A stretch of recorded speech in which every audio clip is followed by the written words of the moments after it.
Assalamualaikum warahmatullahi wabarakatuh. Perkenalkan, nama saya Agung Subakti dari Universitas Dian Nusantara dari kelas manajemen. Di sini saya ingin mempresentasikan tentang manajemen sumber daya alam dengan modul manajemen kompensasi. Oke, kita dari yang pertama, apa itu manajemen kompensasi? Manajemen kompensasi adalah proses merancang, mengembangkan, dan mengelola sistem pemberian imbalan kepada karyawan atas kinerja kerja terhadap perusahaan. Tujuan manajemen kompensasi dibuat ialah salah satunya adalah menarik talenta terbaik. Dengan adanya daya tarik, dapat memilih calon karyawan yang berkualitas.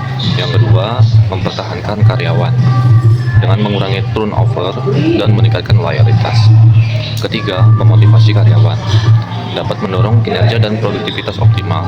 Dan yang terakhir adalah keadilan internal, dengan memberikan konsistensi pembayaran berdasarkan kontribusi. Jenis-jenis kompensasi dibagi dua. Yang pertama adalah kompensasi finansial langsung.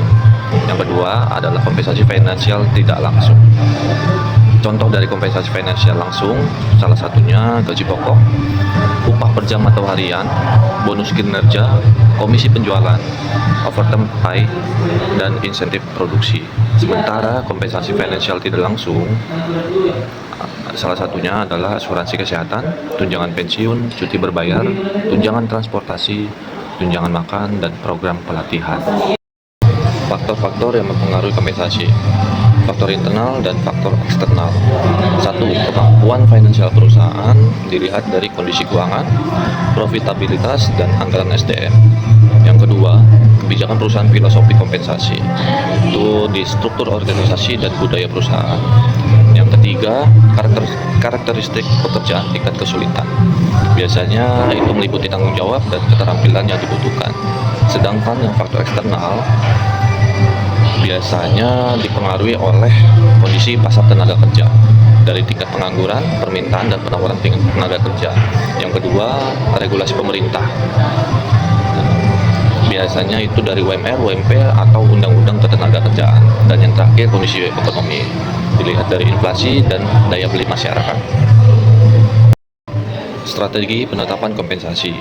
Yang pertama adalah analis pekerjaan, menentukan nilai dan tanggung jawab setiap posisi.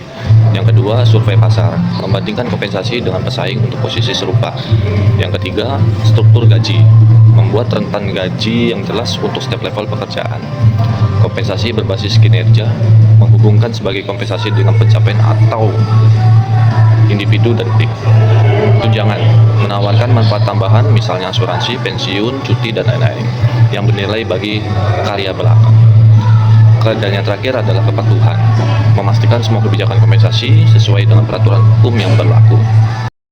Tantangan dalam manajemen kompensasi, tantangan internal dan tantangan eksternal. Di tantangan internal itu biasanya meliputi dari keterbatasan anggaran, ekspektasi karyawan yang tinggi, kompleksitas struktur organisasi, dan resistance to change. Dan tantangan eksternalnya biasanya meliputi kompetisi talent market, perubahan regulasi, fluktuasi ekonomi, dan generational difference. Sekian dari presentasi yang saya paparkan dengan tema manajemen kompensasi. Apabila ada kesalahan dalam tutur kata, mohon dimaafkan. Terima kasih. Wassalamualaikum warahmatullahi wabarakatuh.